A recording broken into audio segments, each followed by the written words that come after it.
This series of 6 lectures, Capital, the Productive Process, and the Rate of Profit, was delivered in August of 1989 at the Jefferson School's 4th Summer Conference, The Intellectual Foundations of a Free Society 4, held on the campus of the University of California at San Diego.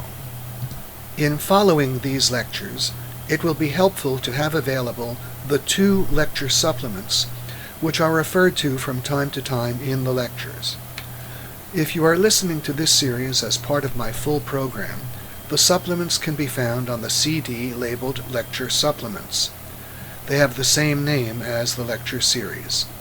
If you did not purchase the full program, the supplements should have been sent to you either on a disc or as email attachment files. Please print out the supplements. The material in this lecture series is elaborated upon in chapters 15 through 17 of my book, Capitalism. Well, good morning, everyone. I hope that you all followed Diane Lamont's advice and brought along the lecture supplement. And I urge you to bring it for all of my lectures because, frankly, otherwise you will simply be lost. If you don't have a copy, try to sit next to someone who does, please. Let me begin with the description of the lectures, of my lectures that appeared in the set of lecture descriptions and faculty biographies that everyone has received now and when you first enrolled. I ask a series of questions. I'll attempt to give an answer to most of those questions immediately, so you'll know without doubt where I stand. And then as we proceed, I'll attempt to validate those answers. All right. I ask the following questions. What determines the average rate of profit in the economic system? That's the one question I will not attempt to answer at this moment. Do technological progress and improvements in business efficiency raise the average rate of profit? No, they do not. Or on the contrary, do they lower it by enlarging the supply of goods and thereby causing falling prices and alleged deflation? No, they do not lower the rate of profit, nor does technological progress. Do saving and capital accumulation imply a falling rate of profit? No, they do not. Does additional saving place business in the contradictory position of having more money available to invest at the very time its sales revenues are reduced because the consumers are saving instead of spending?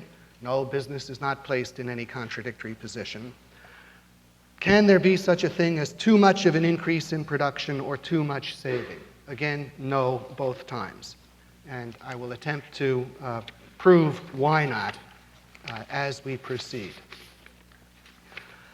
Well, in order to deal with the kinds of questions to which I've just supplied answers, it's necessary to adopt some epistemological procedures.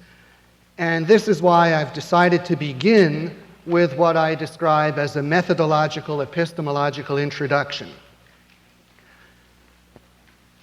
If you think about the nature of the economic world, there are hundreds of millions, probably billions of participants in the economic system worldwide. They're producing tens of thousands of commodities, and the volume of exchanges comes to the trillions. It is simply impossible to try to deal with that kind of immensity on the perceptual level. In order to make the economic world intellectually manageable, we have to devise what von Mises has called imaginary constructions, which I call simplifying conceptual constructions. These represent a kind of telescope, an intellectual telescope, with the aid of which we can actually perceive the economic world. Elements of such simplifying constructions would be the assumption that I made in the fall TJS seminar that all capital goods are used up entirely in just 1 year, while in reality, of course, it may be as long as 50 years. This represents a great simplification. Later, in some of my later lectures in this series, I'll make the assumption that all the buying and selling that go on in the entire economic system for a whole year are concentrated in a single day. That will make it much easier to think about things. Well, these simplifying conceptual constructions, I think, are perfectly valid if they retain all of the essential features of the real world that we want to understand and merely present those essentials in the most simplified form possible so that we're in a position to grasp their mutual relationships. And I think this approach is fully in accordance with the remarks that Ayn Rand made in Introduction to Objectivist Epistemology, that all knowledge is processed knowledge. Theoretical knowledge is the most highly processed form of knowledge. And simplifying conceptual constructions are an essential aspect of that processing. Now, a critical second methodological, epistemological element is making the basic assumption, which will be repeatedly relaxed, but our provisional starting point at all times will be an assumption that I call invariable money. This means the assumption that in the entire economic system there is some fixed, definite quantity of money, and that this definite quantity of money supports only a limited, definite total volume of spending in the whole economy. This may sound a little involved to you, but everyone here, I think, has read economics in one lesson, and I think that assumption is implicit in economics in one lesson. If you think back to the very first chapter, the broken window, a hoodlum breaks a window, and now the baker will have to buy a replacement. And Hazlitt analyzes the consequences by pointing out the baker would otherwise have bought a suit. Now there's that much less spending to buy a suit, there's that much more to buy a window. Well, implicitly, Hazlitt is assuming that there is a fixed total amount of spending in the whole system. And I think that's a perfectly sound procedure. And ever since I read economics in one lesson, I've adopted that procedure in all of my thinking about economic problems. Now, we will not ignore the fact that the quantity of money changes, almost always it increases, but we'll make that a separate analysis. First, we try to understand what would happen if everything is going on with no change in the quantity of money or volume of spending. And once we understand that, then we develop what will happen when there is a change in the quantity of money and spending is increasing. And then we put together these two separate elements of the analysis. And that will give us a much more complete description of the actual world.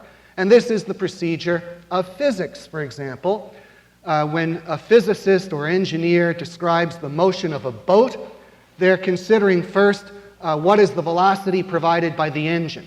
Then they're dealing separately with what is the effect of the current or the wind. This is the nature of analysis, to deal with one thing at a time.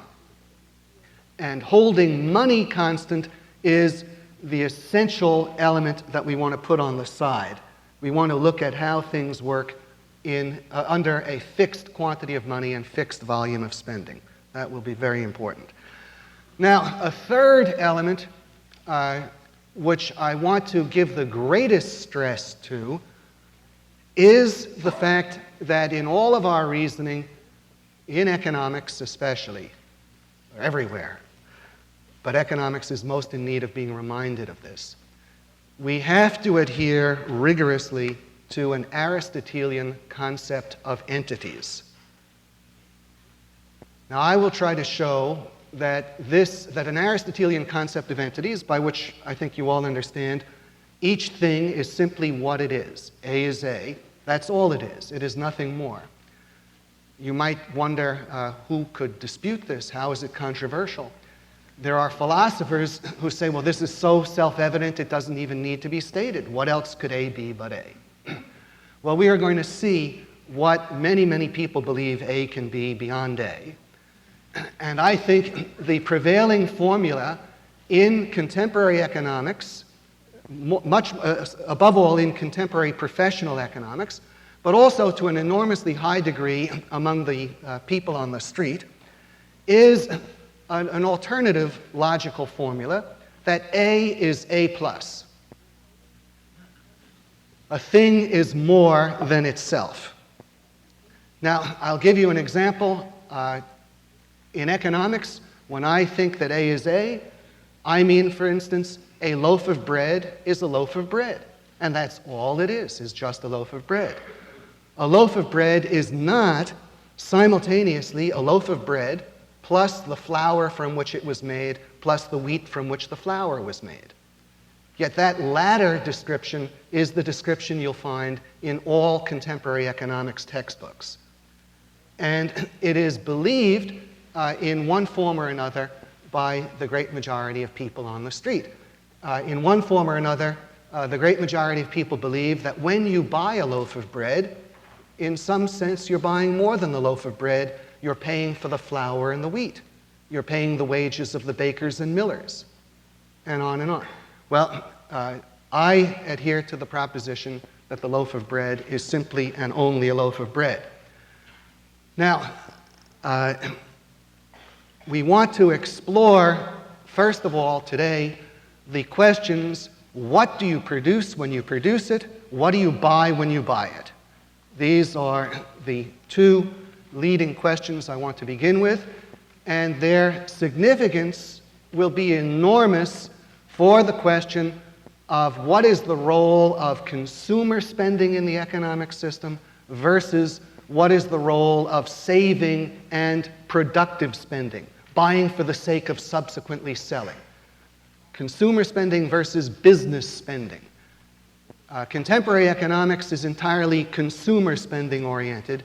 The economics that I propound places the emphasis on business and the spending that business does, which is based on a foundation of saving. And this radical difference depends entirely on which view of entities we're applying. The Aristotelian view of entities, in my judgment, implies that most spending in the economic system depends on saving. The alternative view of contemporary economics implies that it depends on consumption. Now, at the bottom of page 2, I have a simple table titled "What is Produced in a Year?" And we have 4 years just to develop the process. We've got 3 items: bushels of wheat, sacks of flour, loaves of bread. Now, if you ask me what is produced, for example, in year 3, well, my answer is the total of production in year 3 is X sub 3 bushels of wheat, Y sub 2 sacks of flour, Z sub 1 loaves of bread. That is my conception of the gross product of year 3. Now, much of production, probably the great bulk of production, is used up in the course of further production. Most production is productively consumed. For example, wheat, after it's produced, is productively consumed in the making of flour. Flour, after it's produced, is productively consumed in the making of bread. The total of production is the wheat, the flour, and the bread. The wheat and the flour are productively consumed in further production. Now, the gain from production, the total of production is the gross product. The wheat, the flour, and the bread combined represent the gross product. If we subtract from the gross product what is productively consumed, what's used up in further production, then, on my conception, we arrive at the net product. So if we subtract from the sum of wheat, flour, and bread, the wheat and the flour that are used up, the net product will work out to be the bread. Well, in contemporary economics, there is an enormous confusion between the net and the gross product. Contemporary economics does not recognize what I call the gross product. In fact, when I state the gross product as the sum of wheat, flour, and bread, Practically every contemporary economist would accuse me of making a profound error that every freshman is warned against. What is my alleged error? I know there are many students of economics here. Yes? Yes? Double counting? I'm double counting. I'm allegedly double counting when I say that the total product of the economy is the wheat, the flour, and the bread. What is supposed to be the total product? Yes? The bread. Only the bread is the total product, and the bread supposedly counts the wheat and the flour. When you say bread, you are counting not only the bread, but the wheat and the flour. And thus, if you say the total product is the bread plus the wheat and the flour, you're allegedly double counting. You're saying more is produced than is in fact produced. Well, I've learned that there are others who double count too. For example, the Statistical Abstract of the United States, as I point out in the excerpt from my book that I've distributed, you'll find on the same page a statement of what is the production of finished steel and raw steel. And both were produced. And of course, you could look in various sources and you'd find there are figures for the wheat that's produced, the flour, and the bread. All of these, in fact, are produced. And in the view of contemporary economics, it's an error to say that. Now, how does contemporary economics get into this position, and what are its further implications? Contemporary economics has a peculiar view of what you produce when you produce it. My view is that a baking company produces bread. The product of a bakery is a loaf of bread. The product of the miller is flour. The product of the wheat farmer is wheat. Contemporary economics has a different view. It says the product of the baker is not bread, it is bread minus flour. It's the difference between what you produce and what you use up in producing it. It's the product addition. The product of the miller is not flour, it's flour minus wheat. Now, if you have any trouble in accepting that, maybe some of you will think that sounds reasonable, let me quote you a passage from a prominent economics textbook by Professor Lloyd G. Reynolds of Yale University. He writes, "A farmer produces $100 worth of wheat, which is sold to a flour miller. The milling company, by adding labor and capital inputs to this raw material, produces flour which it sells for $150. A baking company uses this flour to produce $225 worth of food." Now he goes on, "How much has the milling company produced?" Now he just told us a moment ago that the milling company produced flour which it sold for $150. My answer is the milling company produces flour worth $150. But Professor Reynolds answers, not its sales revenues of $150, since $100 of this was really produced by the farmer. The milling company's output is the sales value of its product minus its purchases from the preceding stage of production. We call this the value added at the milling stage, which in this example is $50. Now, if the milling company's output is flour, as I think it is, the value of its output is $150. But if you think that its output is not flour, but the abstraction flour minus wheat, then the value of its product is $50. So I just want you to realize that when I say contemporary economics claims that what is produced is not the product, but the difference between the product and what you use up to produce it, that is really what they're saying. Now, on that view, confusion develops over who produces what. Normally, a bakery believes that it produces bread. But in the view of contemporary economics, the bakery is not producing bread, it's producing bread minus flour. Well, who's producing the rest of the bread? The flour millers and the wheat farmers. They're producing the bread that the baking company mistakenly believes it's producing.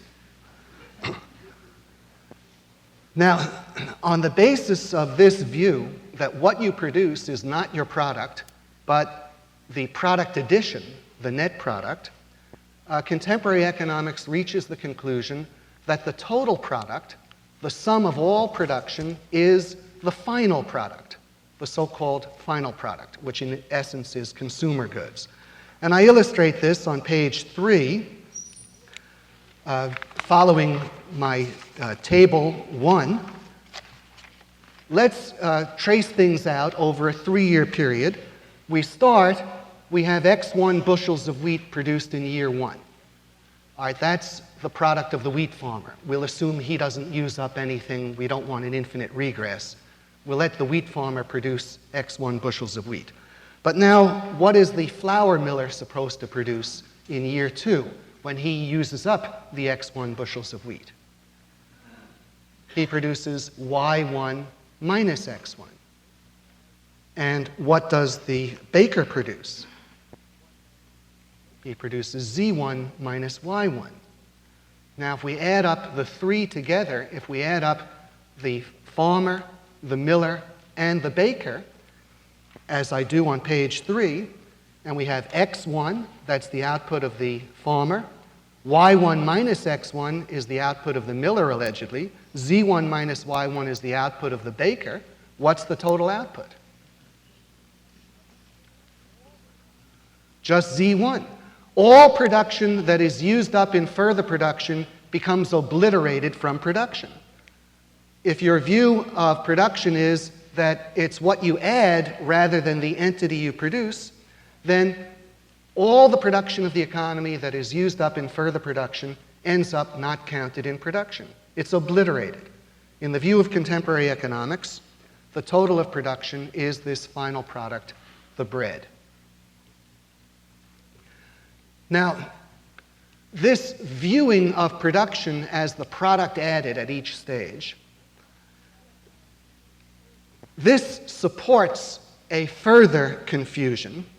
It supports the confusion that the final product, the bread, is the total product, not merely in the sense of these peculiar product additions, but that the final product is the total product in the sense of actual physical entities. It supports the notion that somehow the bread is the bread, the flour, and the wheat.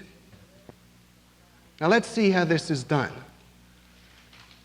If you look at page 3, if you hold this notion that what a producer produces is his product difference, what he produces is his product minus what he uses up, well, on that view, you could conceive of a loaf of bread as equal to bread minus flour, that's the baker's addition, plus flour minus wheat, the miller's addition, plus wheat.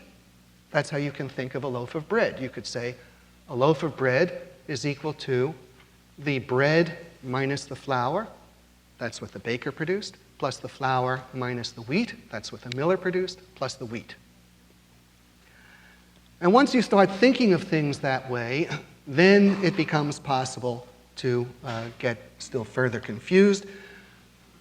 We can formulate these 3 product differences in a variety of ways. We can have alternative formulations of bread equals bread minus flour plus flour minus wheat plus wheat.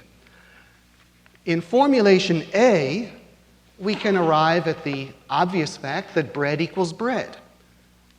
If we hold these 3 conceptual differences together, see, if we're holding bread minus flour, flour minus wheat, and wheat, if we keep them all glued together, as I've indicated by putting them inside parentheses and in italic type, then we view bread as bread. But now let's reformulate these 3 product differences, these 3 conceptual elements. You see what's going on here? Contemporary economics is actually starting to conceive of bread not as bread, but as being built out of 3 conceptual elements. bread is the sum of the three conceptual elements, bread minus flour plus flour minus wheat plus wheat. If we keep them all glued together, bread is bread. Now let's begin to unglue them. In formulation B, let's view bread as equal to bread minus flour, which I now put on dim. I'm not going to hold it in the forefront of consciousness, and I indicate this by putting it in Roman type and taking it outside the parenthesis. And now we're just going to keep glued together these two conceptual elements, flour minus wheat plus wheat. They're the elements inside the parentheses in italic type. Now in that view, bread appears to equal flour plus fade out. In the third formulation, bread is viewed as bread minus flour plus flour minus wheat, both of which are put on dim and will show up as fade out. And what remains highlighted is wheat. Well, in this way, we've got bread conceived of as being bread, flour, and wheat. And it's exactly on this basis that contemporary economics arrives at the conclusion that when you count the value of the bread, you're counting the value of the wheat and the flour. Now, I quote at length Professor Reynolds in the excerpt from my book, which you have separately. Here, I'll give you a simple version and show you how contemporary economics arrives at this notion that the value of bread counts everything. I'll show you how it makes 6 count 14. 6 equals 1 plus 2 plus 3. All right, let 1 be the value added by the baker.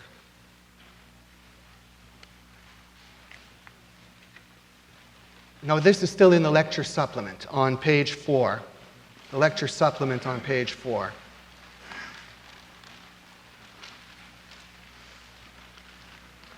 It's a simplified representation of Professor Reynolds' example that's dealt with separately in the excerpt.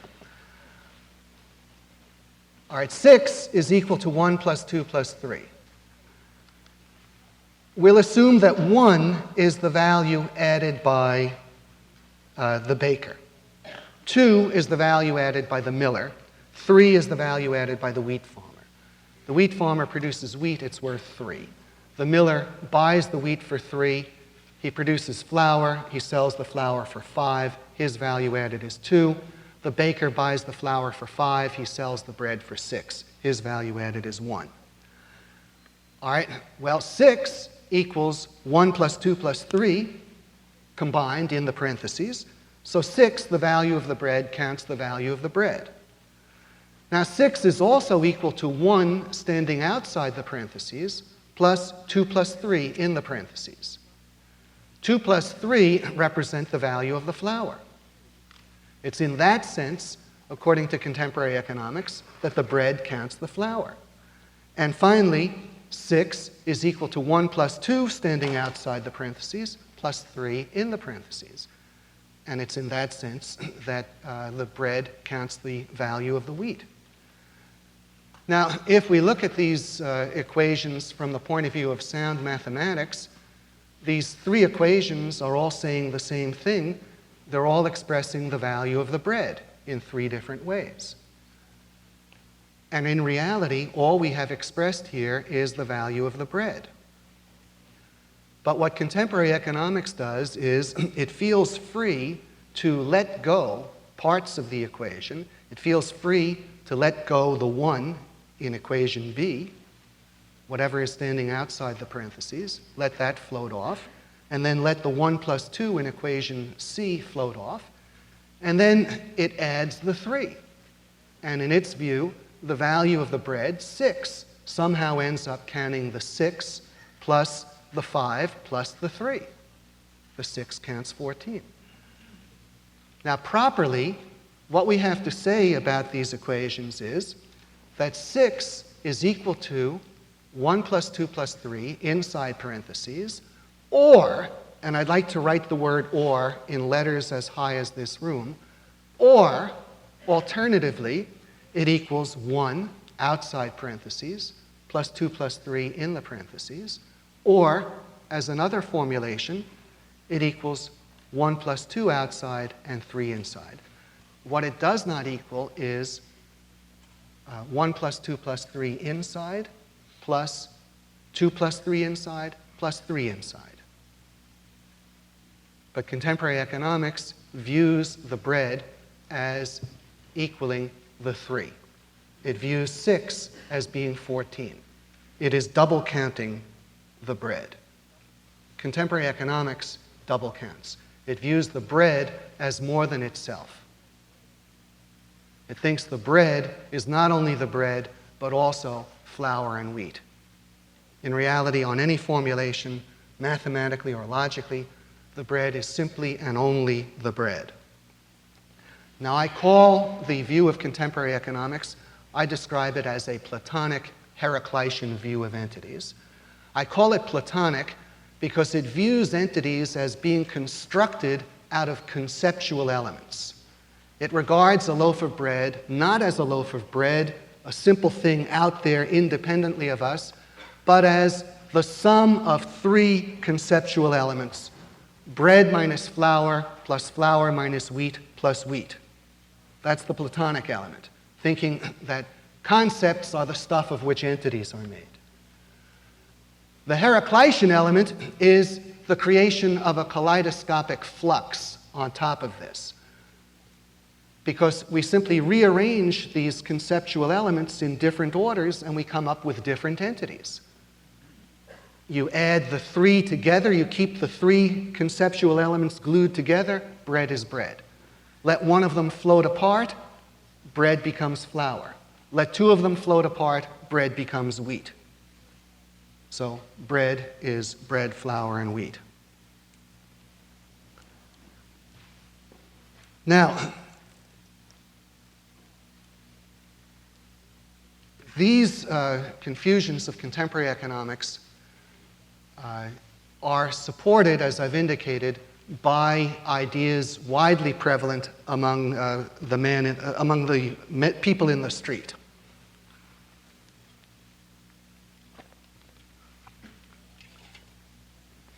And let's start with the question of what is bought when you buy it.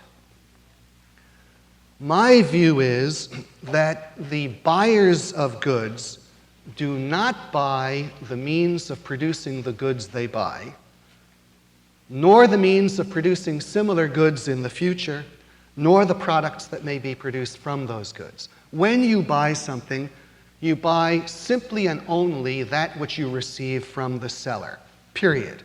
When you buy a loaf of bread, that's all you are buying. You're not buying the flour the baker bought, you're not paying the wages he paid, you're not buying the flour he will buy with the money he obtains from you, or the wages he will pay. You're not making his political or charitable contributions. You're buying simply and only the loaf of bread. You're also not buying a loaf of toast. You're not buying something into which you will make the item. These are all confusions that are held in one form or another by the great majority of people often. Now, any other view, and it's necessary to dwell on this because the confusions are so immense.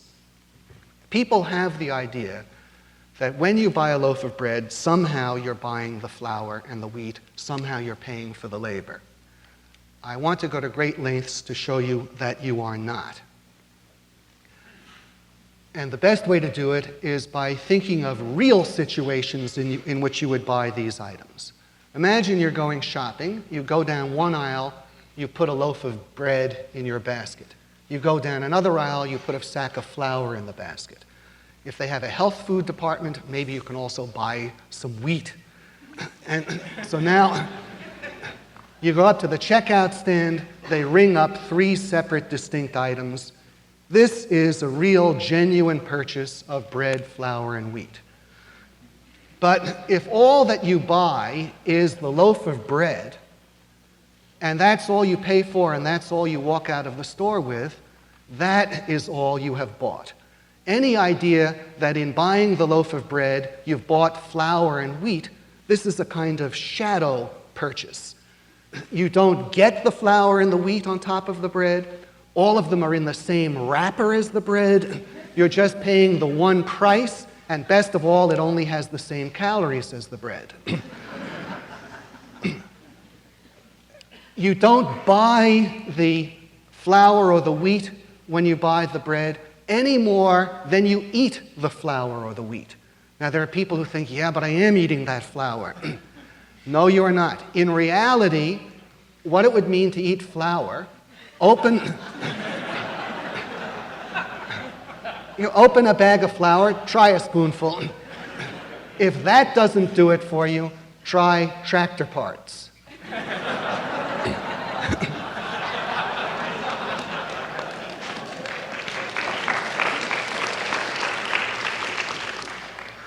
Now, this notion that because something comes from something, the something from which it comes is in the thing, on that logic, if we started and we melted some snow or some ice, and then we boiled that water into steam, you could talk about the ice in the steam.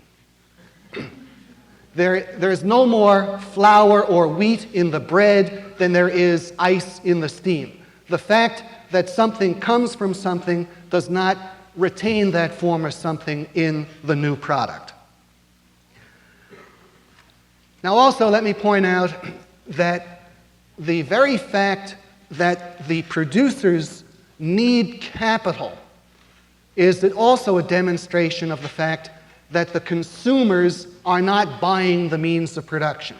The fact that a company must have capital, it must have its own funds to advance, is itself a demonstration that the consumers don't buy the products, don't buy the means of production.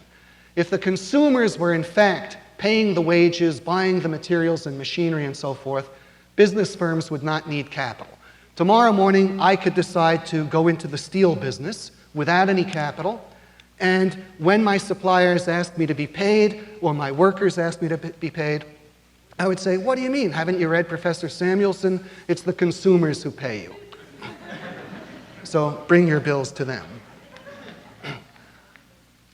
Let me point out also that if in fact you buy the inputs, if in fact you buy the labor, the materials, and so forth, then you do not have to buy the output. You already own the output. If, for example, I employ a cook and I give her money to go shopping and so forth, and then she prepares a meal, I already own that meal. I do not sit down at my own table and am then presented with a check. When you buy the inputs, you do not have to buy the output. When you buy the output, it is precisely because you have not bought the inputs. All you buy is what you buy, period. Now, what this adds up to, as I state in the strongest possible way I can on page 5, when we reason in economics, what is absolutely vital is the need for the recognition of the full parity of existence of capital goods and of expenditure for capital goods and labor. We have to recognize capital goods as fully existing. Their existence is obliterated by contemporary economics. We have to recognize that they exist fully as much as consumer goods, that they're produced fully as much as consumer goods. We have to recognize that the expenditure to buy capital goods and to pay wages is fully as real as the expenditure to buy consumers' goods. And we must view all of these expenditures. We cannot limit ourselves just to viewing the consumption expenditure.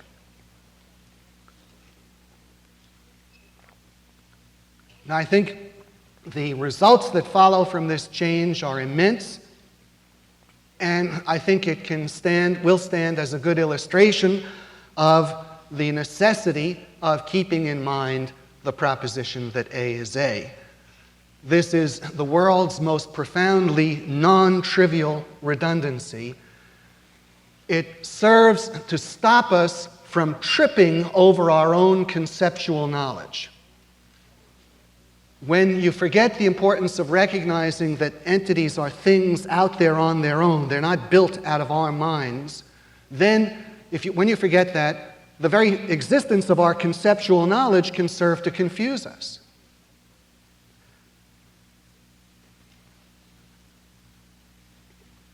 Ayn Rand stated in the Introduction to Objectivist Epistemology, it is axiomatic concepts that identify the precondition of knowledge, the distinction between existence and consciousness, between reality and the awareness of reality, between the object and the subject of cognition.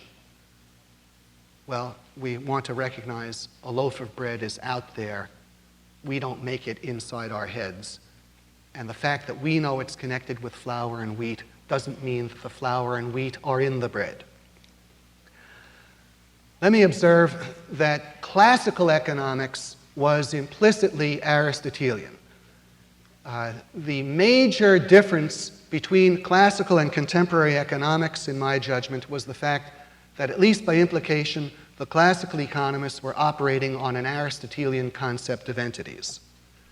And I have a lengthy quotation here from John Stuart Mill, who is the only economist explicitly to raise this issue by advancing the proposition, demand for commodities is not demand for labor. If you can read it, you might just read that first paragraph and then later at your leisure read the second one.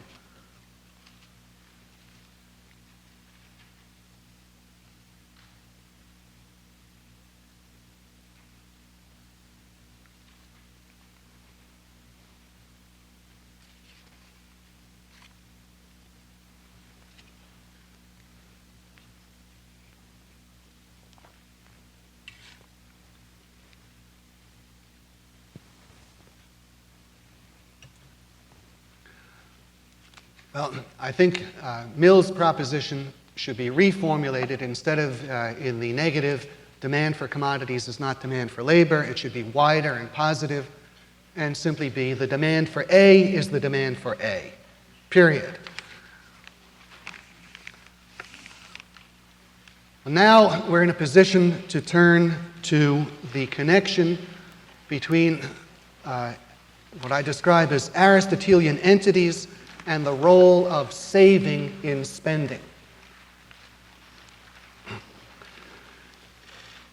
If you recognize that when you buy something, that's all you're buying, that when you buy A, you're only buying A, not the history or the future connections of A, but just A itself, then it becomes clear that all that the consumers are buying are consumer goods.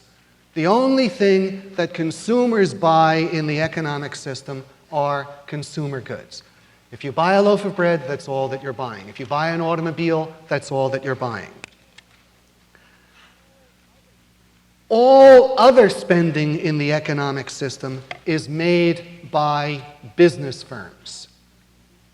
All the spending for capital goods, all the spending for goods at wholesale, all the spending for machinery, equipment, materials, components, and supplies, all the wage payments of business firms, they are made by business firms out of capital. They represent productive expenditure. They are expenditures made for the purpose of making subsequent sales. They are not paid by the consumers. Consumption expenditures, in contrast, are expenditures made not for the purpose of making subsequent sales. This is something I go into in the last series of lectures at TJS, which you could hear on tape if you wish. Productive expenditure depends on saving. It depends on the portion of revenues and incomes that people earn that they do not consume. Only by not consuming these revenues and incomes can they productively expend them. To the extent that people consume more of their revenues and incomes and save less, their ability to make productive expenditures is less. If everyone did nothing but consume, there would be no productive expenditure.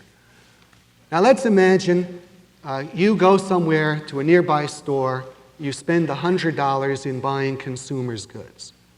Well, so far, all there is $100 of consumer expenditure. Suppose the owner of that store now takes your $100 and he turns around and consumes that $100. He goes to some other store and buys another $100 of consumer goods. You've gone over to La Jolla Village Square. They have Ralph's Supermarket. You've bought $100 worth of groceries. The owner of Ralph's comes in. He takes that $100 out of the cash register. He goes across the square to Stroud's linen store and buys $100 worth of towels. The owner of Stroud's takes the $100 he collects from selling the towels. He goes to TGI Fridays and has a blast. All right. Now, what is present here is only consumer spending. There is no other spending but consumer spending going on. And the only possible additional income that could be associated with this spending is profit. What we have is additional sales revenue at each stage. The different businesses are ringing up additional dollars of sales revenue as we go from step to step. The only income that could be represented by the additional sales revenue is profit of the stores. There are no wages being paid here at all. There's no purchase of goods at wholesale. There's no purchase of replacement supplies. There's no purchase of fixtures, of equipment. All there are purchases of the consumer goods. So the only income that could be raised is profit. Now, what would be required? What is required so that when you go into a store and you buy $100 worth of consumer goods, what has to happen so that as a subsequent result, there will be some demand for labor, for goods at wholesale, for materials, equipment, etc.? What must the sellers do with their proceeds in order for such a demand to arise? They have to not consume those proceeds. If Ralph's does not consume the $100, if Ralph's consumes $1 out of 100 and uses 99 to buy groceries at wholesale, then there's a $99 demand for groceries at wholesale. But that 99 of demand at wholesale depends on Ralph's not consuming the 99. Ralph's has to save the 99. All demand for goods at wholesale, the demand for materials, machinery, the payment of wages, all of this depends on saving, on what is not consumed. If all that we had is consumption, we'd have sales revenues, we wouldn't have any of the other expenditures. The only income that could exist would be profit, not wages. There would be no demand for capital goods. Let me apply this immediately to my favorite economist, Paul Samuelson. At the back of the excerpt, on the very last page, on the inside, it's really page 33, I have reproduced a page of Samuelson's textbook under the fair use doctrine. It's on the inside. And you might just read the bottom passage on the left, in the left column, titled Woodsheds and Carpenters. And this is on the multiplier doctrine.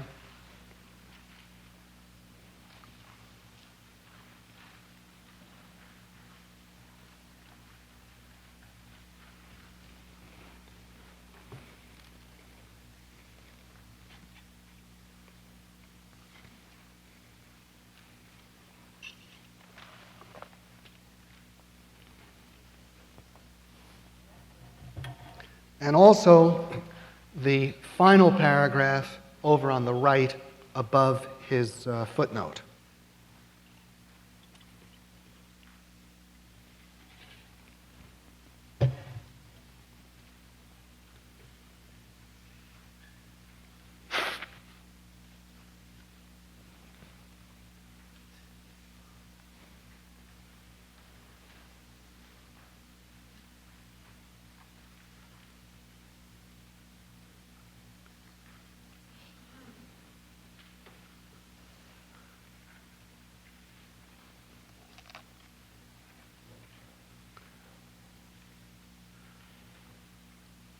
Well, notice, do you need more time? Notice Samuelson proceeds as though all you need is consumer spending. He has successive rounds of consumption expenditure, and he thinks this represents a rise in demand throughout the whole economy. He thinks this is the means of achieving full employment. And he even ends by saying, the greater the extra consumption respending, the greater the multiplier, the better things are. The greater the MPS leakage. MPS means marginal propensity to save. To whatever extent the extra spending is being saved at each round, the smaller the final multiplier. In Samuelson's view, to the extent the sellers save their revenues and incomes, that's the end. There is no further demand. All demand is contained in consumer demand. Well, Samuelson comes to that conclusion, and the rest of contemporary economics. They believe that when you buy the bread, you're buying the flour and the wheat and paying the wages, because in their view, the bread is a kind of blur that represents all of these things. And when you buy the bread, you're buying everything. Well, in reality, everything depends on saving and productive expenditure. Now, in the 2 or 3 or 5 minutes remaining, largely for the benefit of those of you who've had some economics courses or will have, I'd like to try to reconcile my approach with national income accounting.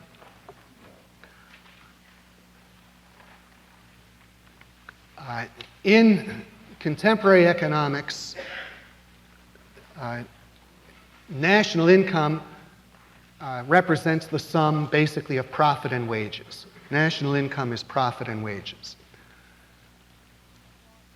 And it is taught that national income is equal to the sum of consumer spending plus net investment. Now, that is a true equality. It is true, but it is totally misinterpreted. In contemporary economics, it's thought almost all of the spending is under the heading of consumption. For example, if national income were 1,000, consumption would probably be in the neighborhood of 900 and net investment 100. As contemporary economics sees things, 900 of total spending is consumption. There's a piddling 100 included under net investment. In reality, most of the spending is hidden under net investment. And what I attempt to do on page 7, is indicate how and why that is so. In my view, if we were looking at total spending, what we'd want to look at, or total revenues, we'd want to look at business sales revenues. Business sales revenues. And that I simply call S. And then there are business sales revenues that are paid by other businesses. For example, when U.S. Steel sells steel to General Motors, from the perspective of General Motors, that's a productive expenditure. So S sub B is that part of aggregate business sales revenues paid by business firms and constituting part of productive expenditure. S sub C is that part of aggregate business sales revenues paid by consumers and constituting part of consumption expenditure. And then we have wages, broken down in the same way. The great bulk of wages are paid by business firms, W sub B. The only wages paid by consumers are those of domestic servants and government employees. That's W sub C. If we add the sales revenues and the wages together, if we have S plus W, well, we have total revenue and income. If we add them from the perspective of the type of spending, if we add the sales revenues that are consumption and the wages that are consumption, well, that's consumption. If we add the sales revenues that are paid by business and the wages that are paid by business, that's total productive expenditure, which I label B. Total revenue is consumption plus productive expenditure. If we take away costs from sales revenue, we have profit. And the left side of A on the middle of page 7, if we took away costs from S, the left side would reduce to profit plus wages. That would be national income. If we took away costs from productive spending, it reduces to net investment. Most spending goes on under, is concealed under net investment, which is like the visible portion of an iceberg. Contemporary national income accounting has a correct relationship, but as I say, it's totally misinterpreted in thinking that most of the spending goes on under consumption. This is an aspect that's a little bit technical, but for those of you who are in economics or are planning to take a course, I thought it would be helpful for you to see how my approach fits with national income accounting. All right, well, I've covered a good deal of ground, as much as I had hoped to today. I don't think I've omitted anything crucial, so I think it's time perhaps to turn the floor open to questions. Thank you.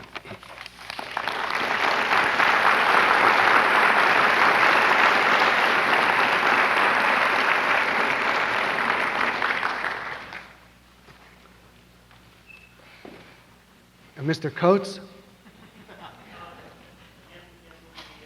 I'm wondering how contemporary economists reconcile what you were just telling us about, which is their lack of a recognition of the reality of like savings, capital investments, etc., with the fact that quite often you read them writing in op-ed articles in the Business Week and so on that we need to save more money and that's why the Japanese are ahead of us. How do they reconcile this lack of understanding of what's really happening? How do they reconcile the theory that you just discussed with their advocacy for certain measures that we need to take in this country? Well, insofar as they recognize that we need to save, that would be consistent with what...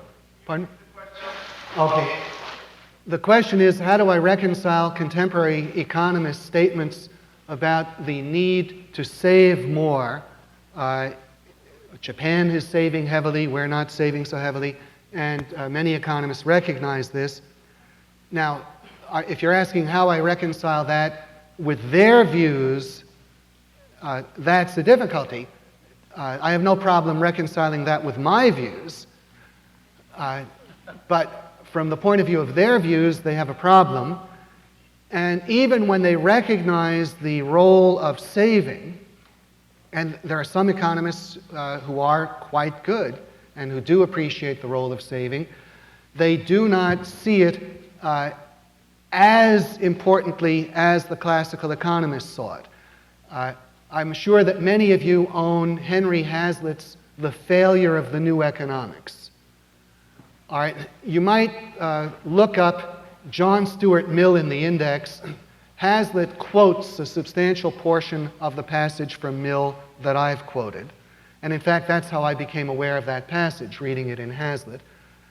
And when he discusses it, he agrees with Mill on the importance of saving, but even he did not see at that time that saving is the source of all the demand in the economy, just about. He sees that saving is important for machinery, but he didn't see that saving is the base of the demand for labor and everything else other than simply consumers' goods. So you can have a view of saving that is good as far as it goes, but the best of contemporary economists don't carry the view far enough. If you don't recognize that wages are paid by productive expenditure, which depends on saving, that's not appreciating the full importance of saving. Yes, Mr. Terza. Yes, under the contemporary economist view, only the product addition is produced. The product less the goods used up in producing it. Yes. And how, under their view, does the consumer buy the product plus the goods used in producing it? Don't they have the purchaser buying more than what is being produced? Say he's buying the loaf of bread plus the flour and the wheat, and under their view, when you produce something, you're only producing, say, the loaf of bread less what is used up in producing it. It just seems like a contradiction. You're only producing the loaf of, you're only producing the incremental amount. Yeah. When you buy it, you're buying each independently, the bread plus the flour plus the wheat. Yes, the notion that you're only, I'm sorry, the question is, if you're only producing the incremental amount, how does one end up with the idea that you're buying the full collection of entities? Well, I think that results from the confusion of viewing the final product as a collection of conceptual elements, as a collection of increments. If you view the bread as bread minus flour plus flour minus wheat, etc., that sets you up for viewing the bread as bread, flour, and wheat. Because you then just drop from consciousness the component bread minus flour, and now the bread appears as flour. Or then drop another component and it appears as wheat. You can't expect consistency when you start off, I don't mean you, but when one starts off with the idea that the producers aren't producing their products, that the product is made of a bundle of abstractions, and then you end up thinking that you buy the whole thing. Now, many people have this idea without viewing production as consisting of the increments. There are countless people who believe when you buy the bread, you're buying the flour or the wheat. This gentleman back here. Yes, what is the implication of contemporary economics in relation to the accounting profession today? What effect is it having on the way they evaluate business, reliability of businesses, and even a country's finances? I don't think contemporary economics has very much effect on accounting. They tend to look at accountants as being backward. And this comes up, no one is asking accountants to change their accounting in connection with the value-added idea, but it would come up more in connection with the doctrine of imputed income and opportunity cost. But the accountants don't listen, and you'll find that they're repeatedly criticized. This is something I went into at the last TJS in one of the opening lectures. This gentleman in the back over here? Yes. The thought occurred to me. I was wondering if contemporary economic view has any connection with the Marxist view that, I mean, if you add in the concept that the cost of labor could be treated conceptually as equal to the cost of, let's say, material good as just a general cost, that supports the Marxist view that somehow the end product value is going to be determined partially or fully by the cost of the labor that went into something, and whereas in fact, it may not be the case at all. You may put $100 into labor to something that nobody would want to buy for $10, for example. The question is, does the contemporary view have any connection with the doctrines of Marxism? And the question raises the issue, would it be along the lines that you buy the product and somehow the product is solidly the labor that produces it?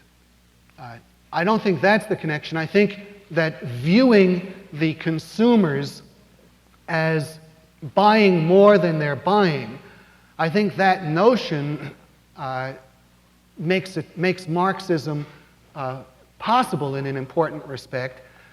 For example, Adam Smith and Marx advanced the argument that if there were no capitalists, if we lived in a world where manual laborers were producing and selling commodities and turned around and consumed the wholesale proceeds, in that environment there'd be no exploitation of labor, all income would be wages, nothing would be profit.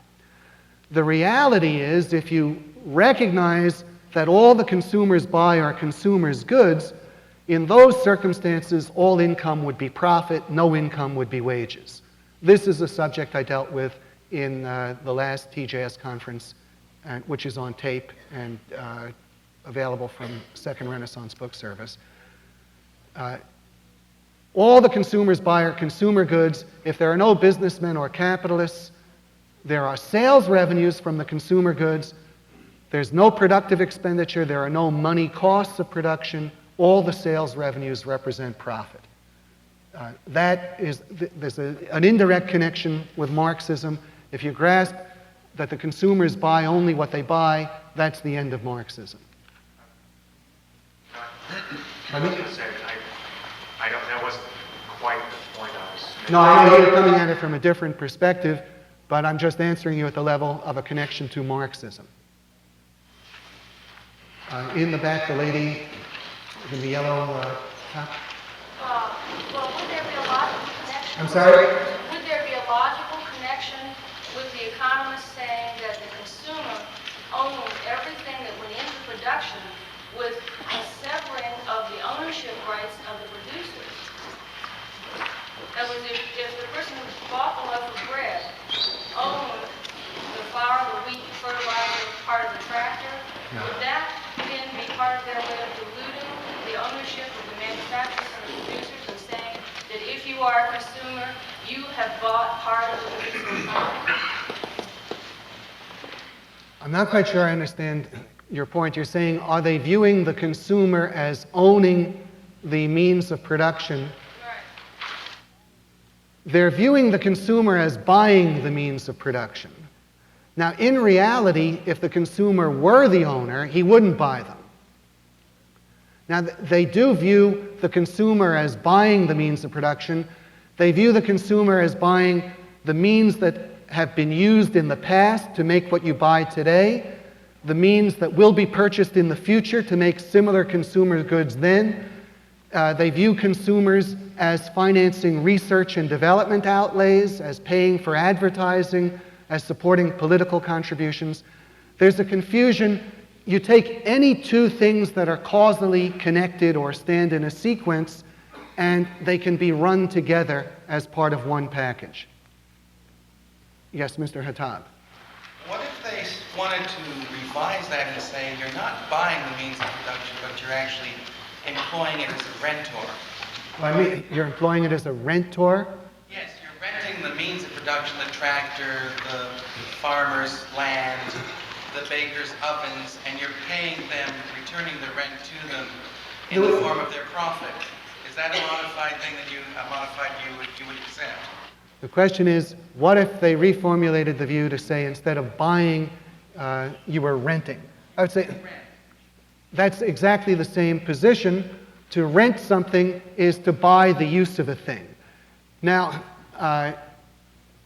when I go into a store, that store may be renting its premises. In no sense am I paying the store's rent. I'm simply buying what I buy. If I were in fact paying the store's rent and were an owner of the store, I wouldn't have to buy the items. I'd already own them. All you're buying is what you're buying. Yes, this gentleman here. Yes, then how would you calculate gross national product then? Is this your formula for gross national product, or is it the summation of all capital expenditures in the economy? And how would I calculate gross national product? Well, you see, I don't believe that production can actually be measured by money. What the volume of money that is spent under the heading gross national product or any other such measure actually measures is not the physical production of goods, but the quantity of money. If the only way we get a larger monetary gross national product is on the basis of more money. Now, if you ask, what would I suggest as an accounting replacement for the concept of gross national product, I would give it the name gross national revenue, and I express it on page 7. It's the sum of business sales revenues plus wage payments, and it's constituted by consumption expenditure plus productive expenditure. Now, I don't attach any particular importance to that. I just present this concept to show how I would interpret contemporary national income accounting, how my system could tie to it. But I don't think this measures anything. The importance of this would be when we think of spending and revenue, we should not be thinking merely of consumer spending or net investment. We should be thinking of the spending that goes on that constitutes sales revenues and incomes at all stages. We should be thinking of the sum of spending for not just consumer goods, but goods at wholesale, all of the materials, the equipment, and all of the wage payments. And that I would call gross national revenue. Yes, this gentleman in the center here. Yeah. You said that when you buy bread, you don't physically buy bread and flour and wheat. Right. And that's, I understand that. Would you say that the price you pay for the bread contains information about the price of the flour and the price of the wheat and the milling costs and the production that was necessary to produce the bread? I would say there is a connection between the price of bread and the prices that constitute the cost of producing the bread. But when you pay the price of bread, you're not paying those prices. You're just paying the price of bread. Yes, the gentleman in the blue shirt. Oh, that's Dr. Binswanger. You made a rather startling statement just in answer to the previous one. I want to see if I understood it.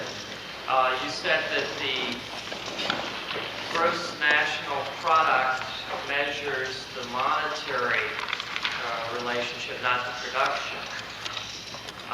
Does that mean that when the gross national product goes up, we're simply seeing inflation and we should be disappointed to the extent that it goes up, or does that not follow? Now, the question is, since gross national product reflects the quantity of money, when we see GNP go up, should we be disappointed on the grounds that it just represents inflation? I wouldn't quite say that. Gross national product does represent just the growth in the quantity of money. Under a gold standard, there would be some growth in the quantity of money, depending on the growth in gold mining. The rise in money gross national product would reflect the increase in the quantity of gold. At the same time, there would be increases in production. But what we would welcome is the increase in production. The money aspect is not the critical thing. Now, on a fiat money system such as we have, the only significance of gross national product is that it represents more money. We should think, the basic way of thinking of more production, the effect of more production is always to work to reduce prices. And this will tie in with the concept of an invariable money. With a gold standard, if we have rising production, we'll have more production of goods. At the same time, there'll be some additional production of gold. But they're related, yet distinct processes. There is no precision of any kind, even under a gold standard, in saying that because the gross national product is now 1.1 trillion ounces rather than 1 trillion ounces, that this represents anything. The young lady on the far right here? Yes. I'm Back to you. I'll get to you in a moment. Yes. Do economists, is there gain to when they business this idea about bread equals flour and wheat altogether? Do they mean to lower the value of the bread itself? Do they mean to lower the value of everything? Do they need to lower the value? Yes, to say that it's not worth what it's really worth. No, I don't see any implication of lowering the value. The implication, which they would not be consciously aware. I'm sorry. There's a question. When economists follow this line that I call the Platonic Heraclitean view of entities, is there any desire to lower the value of the final product? No, they don't have that as any kind of motivation. If anything, the implication is you're buying much more. The implication is, think how much a dollar buys. You buy a loaf of bread, and not only do you have the loaf of bread, you have the flour and the wheat. And then you have everything that the seller buys with the dollar. There is no logic to it. It's the denial of logic. If someone is on the premise that a thing is more than itself, you cannot expect logical consistency. The young lady over here, yeah.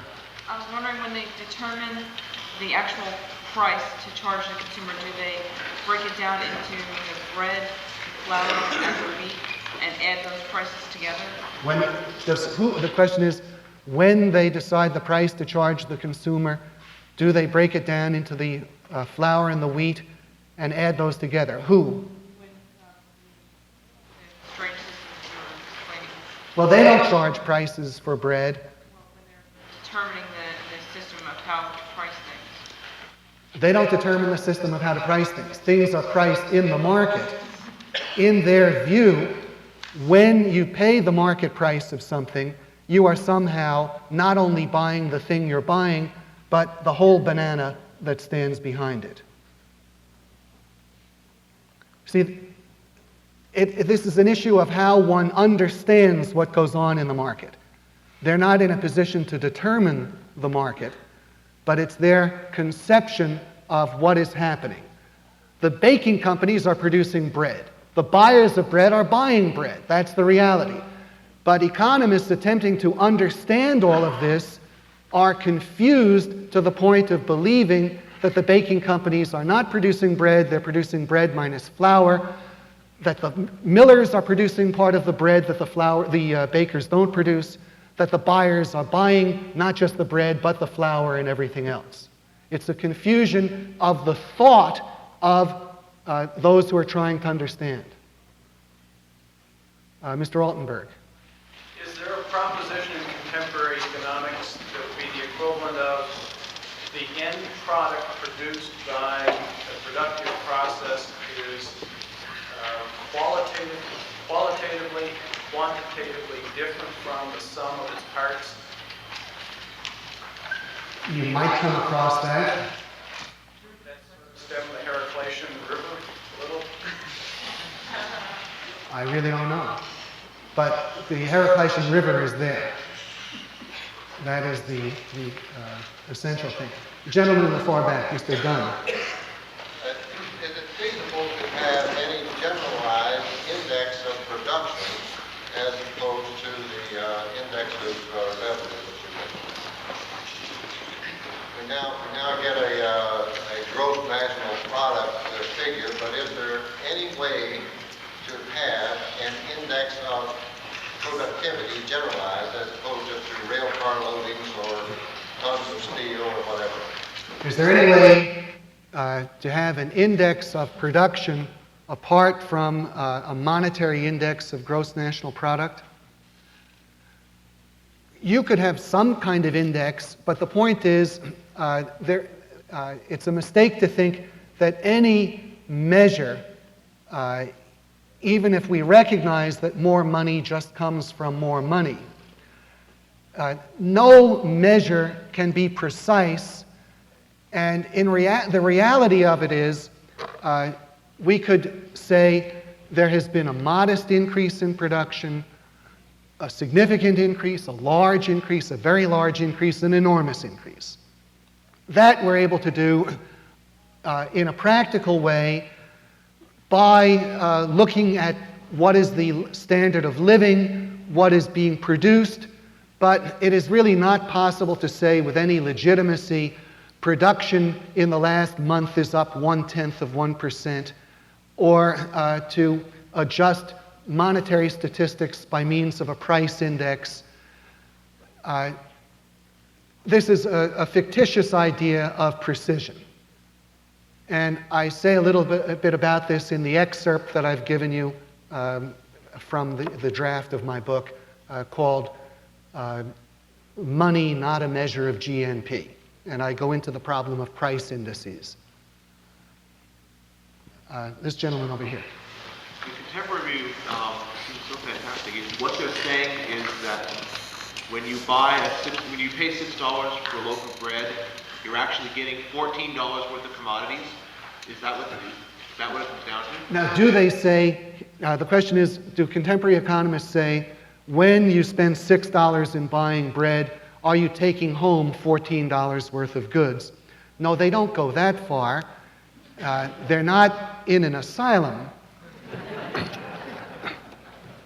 The implications of their idea is that they believe that when you spend $6 for bread or whatever, and you simply walk out with the $6 worth of bread, that somehow inside the same wrapper is the flour and the wheat. They think that when you buy the bread, in the bread is the flour and the wheat. Now, I contrast that with a real purchase of bread, flour, and wheat. They don't claim, I hope, that the purchase of an actual loaf of bread is in reality the purchase of wheat and flour as well. I call them shadow purchases. And I would say that's why we have to disregard them. But contemporary economics believes that when you count that $6, you don't have to count the other 8. You've already counted the 8 when you count the 6. For example, Professor Samuelson says GNP is the total product of the economy for a year. It's measured by the flow of final product. Now, sometimes you find bizarre, openly bizarre statements which give away the view of entities. Let me quote you Professor Bach and Alchin and Allen. Professor Bach, who has a prominent textbook, says, for example, in converting the iron ore to steel above, Bethlehem adds something to the value of the product it passes along. In converting the iron ore to the steel, Bethlehem adds something to the value of the product it passes along. It's supposedly passing along iron ore. Alchin and Allen say, for example, most steel bought from U.S. Steel by General Motors is not at that time bought by the final user, for General Motors later resells the steel as an automobile.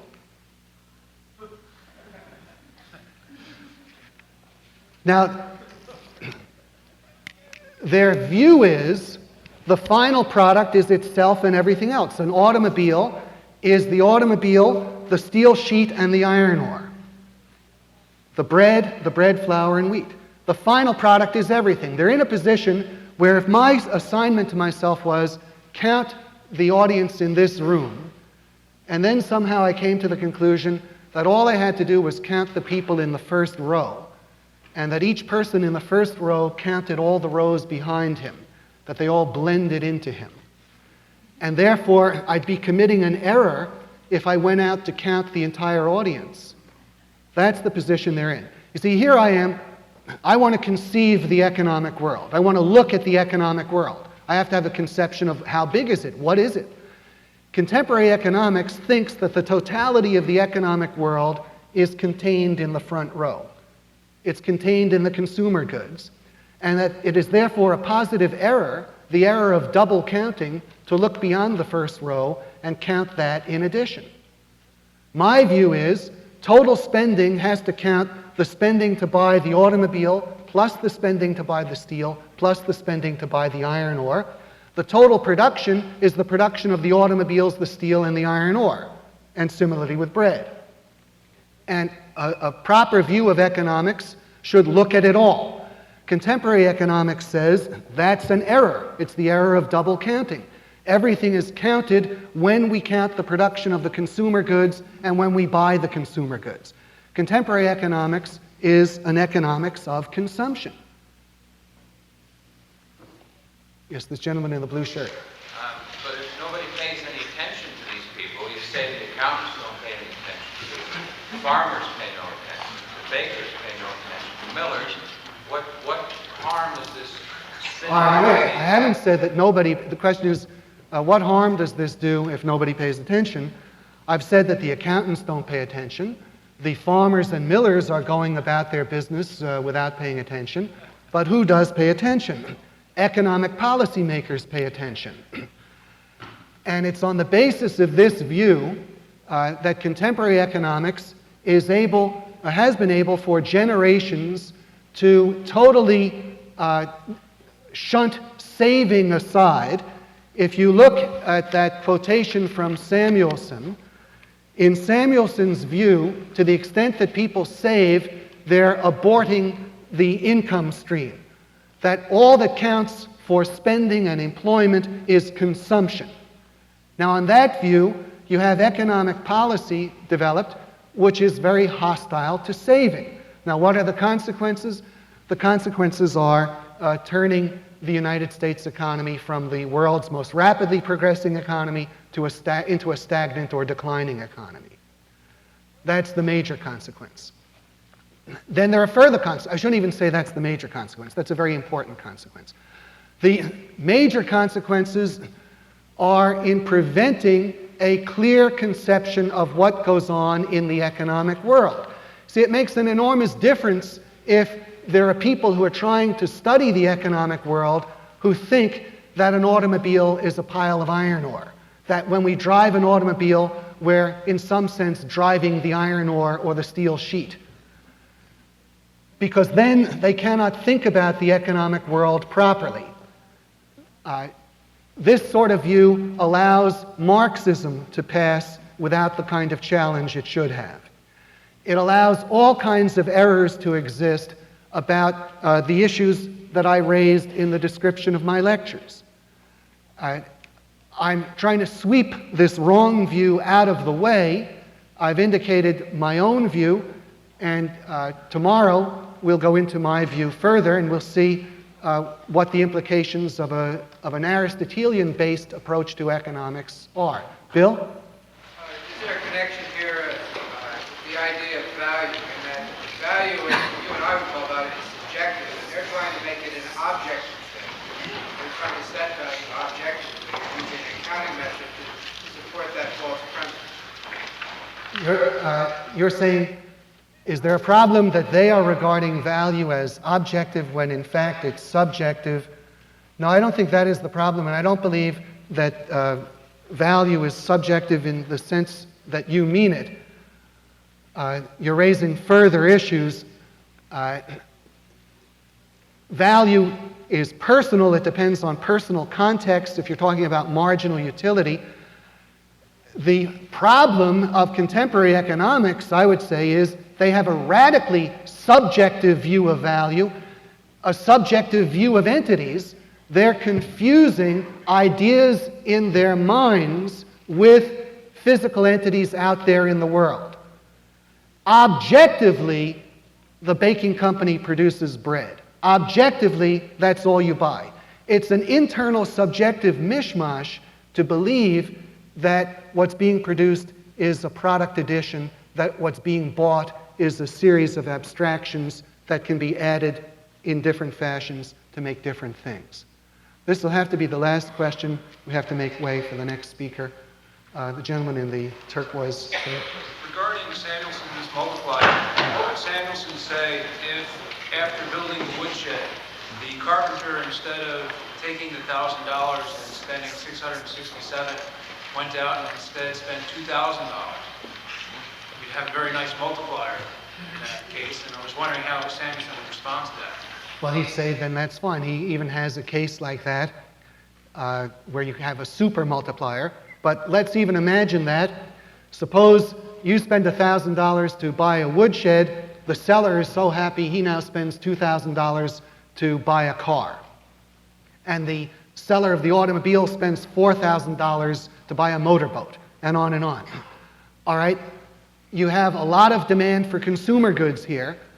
Where is there any demand for labor services or materials, equipment, supplies, whatever? There still is none. That's the essential point. Well, I think we have to draw a line here. And tomorrow we'll continue with the development of my own positive view. Thank you.